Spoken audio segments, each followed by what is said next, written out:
Double engine की सरकार ने जो बिहार में बेहतरी के लिए काम किया है, विकास कार्य तेजी से हुए हैं। जंगल राज को याद करके लोगों के मन में सिहरन पैदा हो जाता है। महागठबंधन के उनसे पूछिए, भारत माता की जय करेंगे क्या?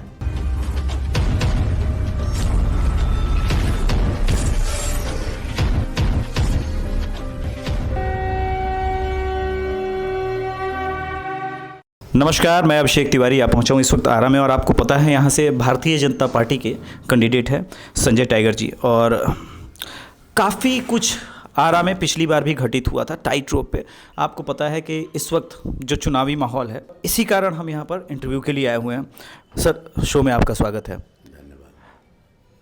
पिछली बार आरा में काफ़ी क्लोज फाइट हुआ है, इस बार आप क्या देखते हैं? देखिए, 5 वर्ष पहले और आज की परिस्थितियों में बड़ा फर्क आया है। डबल इंजन की सरकार ने जो बिहार में बेहतरी के लिए काम किया है, विकास कार्य तेजी से हुए हैं, लोक कल्याणकारी योजनाएं चिन्हित व्यक्तियों तक, लक्षित व्यक्तियों तक पहुंचा है। उसके चलते एक सकारात्मक वातावरण बना है। जो बिहार में विकास की गति है, ये अवरुद्ध नहीं हो, इसके लिए लोग सतर्क हैं। लोगों के जेहन में 2 बातें चल रही हैं। लोग ये समझ रहे हैं कि अगर एनडीए सरकार दोबारा नहीं बनी तो बिहार जो तरक्की के मार्ग पे तेज़ी से जा रहा है, जंगल राज से निकलकर मुश्किल इसने विकास की रफ्तार पकड़ी है, उसमें अवरोध आ जाएगा। उसके लिए लोग तैयार नहीं हैं। और जंगल राज को याद करके लोगों के मन में सिहरन पैदा हो जाता है। तो किसी हाल में जंगल राज की वापसी नहीं चाहते और विकास और प्रगति को अवरुद्ध नहीं होने देना चाहते। ये दोनों बातें मिलकर के एनडीए के पक्ष में एक बेहतरीन माहौल बनाने में कामयाब रहा है। और मुझे लगता है कि इस बार प्रचंड बहुमत एनडीए को मिलेगा। 2010 के चुनाव में भाजपा जदयू सिर्फ 2 दल साथ में थे। 243 में 206 सीटों पर हमने सफलता पाई थी। अब हमारे साथ जदयू, बीजेपी के अलावा राष्ट्रीय लोक मोर्चा भी है, हम हैं और लोक जनशक्ति पार्टी रामविलास है। तो हमारे गठबंधन का दायरा बढ़ा है, जनता में हमारा आधार भी बढ़ा है और सरकार के कामकाज का भी लाभ हमको मिल रहा है। तो मुझे नहीं लगता कि प्रचंड बहुमत से विपक्ष कितना भी पूंछ पटक ले, एनडीए को प्रचंड बहुमत पाने से रोक नहीं सकता है। आदरणीय प्रधानमंत्री इन दिनों बिहार में अलग अलग मंचों से कह रहे हैं जो डेमोग्राफी चेंज की समस्या है। संजय टाइगर जी जब चुनाव अगर आरा से जीतेंगे तो यहाँ इस प्रकार की अगर कोई समस्या होती है जो डेमोग्राफी चेंज की, बार बार अमित शाह जी और मोदी जी बात कर रहे हैं, तो क्या संजय टाइगर जी भी उस पर काम करेंगे? देखिए, हम पार्टी के अनुशासित कार्यकर्ता है। पार्टी सरकार की जो दिशा होगी, स्वाभाविक है पार्टी के हर कार्यकर्ता के लिए वही दिशा होगी। हमारा कोई अलग से रास्ता नहीं होगा।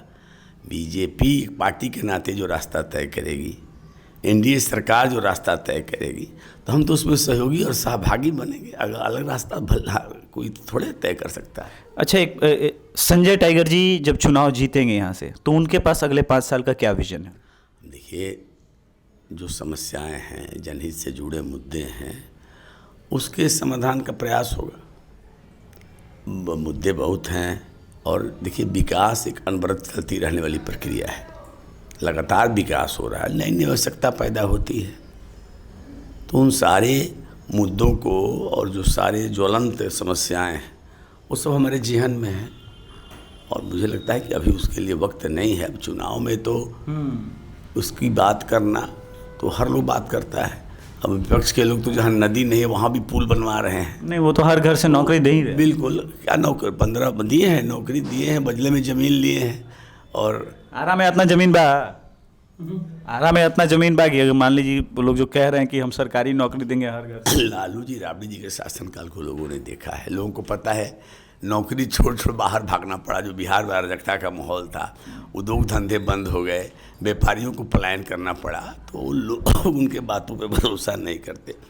और जिस नौकरी की तेजस्वी जी बात कर रहे हैं, उनको पता है मुख्यमंत्री तो नीतीश कुमार हैं। अब कोई मंत्री ये ढिढोरा पीटे कि मैं नौकरी दे रहा हूँ, तो यह हास्यास्पद है।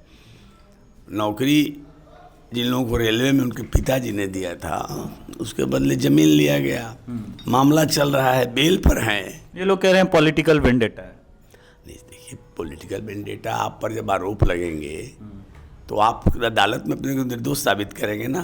चारे घोटाले को भी यही कह रहे थे, तो 5 मामलों में सजाप्ता कैसे हो गए? ये तो आपको तथ्य तर्क के साथ बताना पड़ेगा।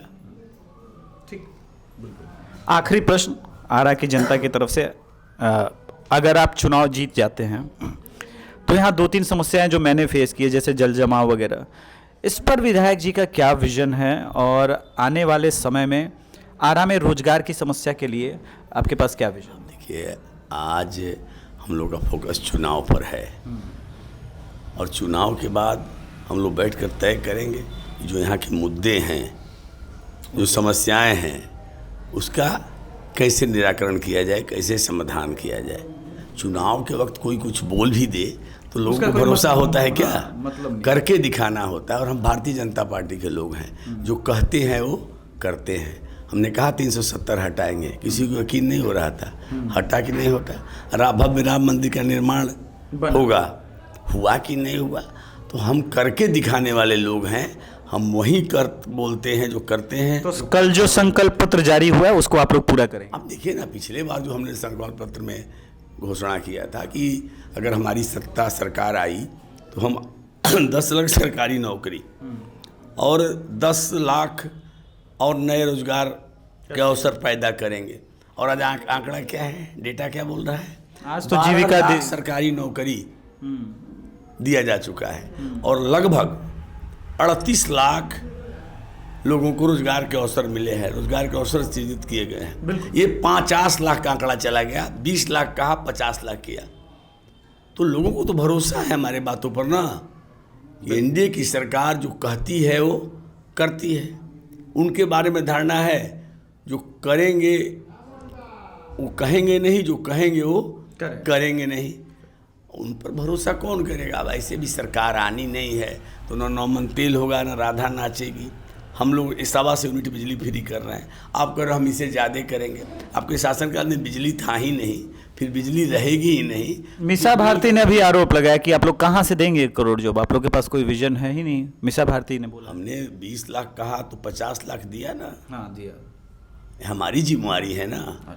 जनता को भरोसा है, उनको भरोसा हो ना हो, जनता को हम पर भरोसा है, उन लोगों पर जनता का भरोसा है। तो चलिए, हमारे साथ थे संजय टाइगर जी और मीसा भारती जी को। उम्मीद करता हूं कि इसके साथ उत्तर भी मिल गया होगा। बहुत बहुत धन्यवाद। इसी प्रकार से अभिषेक तिवारी शो को आप लोग देखते रहिए। जय श्री राम। हमारे शो में सर जय श्री राम बोलना बहुत कंपलसरी होता है, हम उसका इंटरव्यू नहीं लेते जो जय श्री राम नहीं बोलते। देखिए, आपके यहाँ कंपलसरी नहीं भी होता तो हम वंदे मातरम जय श्री राम, तो आप लोगों को प्रॉब्लम नहीं है, कुछ लोग जिनको प्रॉब्लम है उनसे पूछिए ना। जो लोग आते नहीं, जो विपक्ष के प्रत्याशी हैं महागठबंधन के, उनसे पूछिए भारत माता की जय करेंगे क्या, वंदे भारत बोलेंगे क्या? ये उनको मुश्किल पैदा करता है। हम लोग तो भारतीय जनता पार्टी के लोग, शुरू से हमको पढ़ाया जाता है कि तेरा वैभव अमर रहे माँ, हम दिन 4 रहे न रहे। बीजेपी के लोग राष्ट्र सेवा के लिए अपने को समर्पित करते हैं, भारत माता के लिए प्राण न्यौछावर करने को तैयार रहते हैं। तो हमारे लिए तो ये गर्व की बात है, वंदे मातरम कहना, भारत माता की जय कहना, जय श्री राम कहना। भगवान राम में इस देश के जो इसका जो संस्कृति है, हमारे आधार है। नहीं संस्कृति है, बिल्कुल उससे जुड़े हुए हैं। उनसे अलग होकर इस देश की कल्पना भी नहीं की जा सकती है। तो ये रहा टाइगर वाला उत्तर। बहुत बहुत धन्यवाद। नमस्कार। जय श्री राम।